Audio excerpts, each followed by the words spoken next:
Good day mga ka-sports natin dyan. Pagkatapos matalo ang Creamline Cool Smashers ng Cherry Tigo sa second set, grabe ang pagbawi ng CCS. Kung kanina sa second set ay bahagyang natambakan nga sila ng Cherry Tigo, baliktad naman ang nangyari pagdating sa third set. Ang Cherry Tigo ay sobrang baba nga ng kanilang inilaro. Kitang-kita naman natin na talagang ganadong-ganado ang Creamline Cool Smashers team sa kanilang mga hampas, blocking at floor defense ay sobrang napakaganda.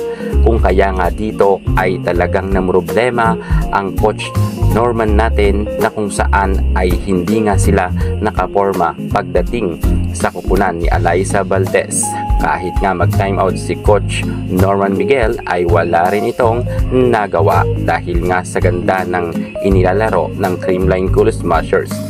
At take note marami pang error dyan ang CCS, pero grabe talaga tinambakan ng Creamline Cool Smashers ang kupunan nga ni Arag Galang. Pero nakita naman natin ang leadership nga ni Alyssa Valdez pagdating dito sa third set, kung kaya nga siguro gumanda ang kanilang laro. Madalas nga paalalahanan sila ni Coach Sherwin Meneses at kahit nga sobrang lamang na nga ang CCS ay napa-timeout pa nga dito si Coach Meneses para nga i-remind lang ang kanyang team, sapagkat minsan kasi ang Creamline ay parang tumatamlay nga ang kanilang galawan sa loob ng court. Minsan napapansin natin na nagtitinginan lang sila at nalalaglagan rin ng bola, pero ito ay hindi kinakailangan gawin ng Creamline sapagkat meron na nga silang dalawang talo at ang Cherry Tigo ay undefeated. Wala pa ngang nakakatalo sa Cherry Tigo, pero kitang-kita natin ngayon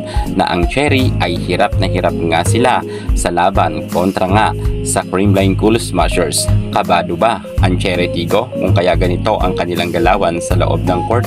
Well, kinakailangan talagang mag-champion na rin ng Cherry Tigo dahil matagal na rin silang hindi nagcha-champion. Nag-champion sila noon simula nang nariyan pa si Jaja Santiago at Dindin Santiago sa Cherry. Pero simula nang umalis na nga ang magkapatid ay hindi na nga sila nakatikim ng gold medal. Sa tingin nyo, kayang-kaya ba mag-champion ng undefeated na Cherry Tigo, or dudungisan na nga ng Creamline Cool Smashers ang kanilang standing dahil ang Creamline ay meron na ngang dalawang panalo sa kasalukuyan?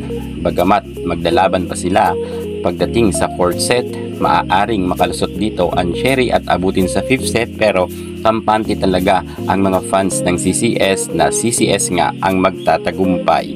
Nagtapos nga ang kanilang score sa 16-25 at tinapos nga to ng quick attack ni Sheena Turing. Maganda rin ang ipinapakitang galawan sa loob ng court ni Turing. Good luck sa CCS dahil meron pa silang laban. Isa na lang, panalo na ang Creamline.